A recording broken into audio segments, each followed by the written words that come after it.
Kalau kita tidak ada integriti, memang tak ada faedah kepada masyarakat lah, dan ataupun pada dunia je lah. Sebab tu integriti ni penting. Dan dalam konteks agensi penguatkuasa, khususnya polis lah, sebab kita ni agensi penguasaan yang paling besar. Kalau kita tidak ada integriti, yang lain tu kita boleh tolak tepi lah.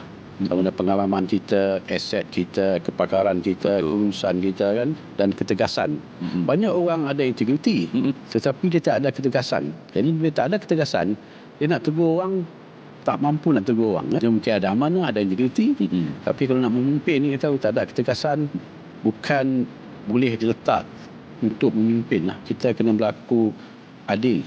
Dalam setiap tindakan kita buat ni, berhemah dan adil. Kalau orang datang untuk membuat laporan kepada kita, mungkin individu ni VVIP katakan. VIP ni mungkin suspek. Baik. So mungkin orang biasanya adalah pengadu.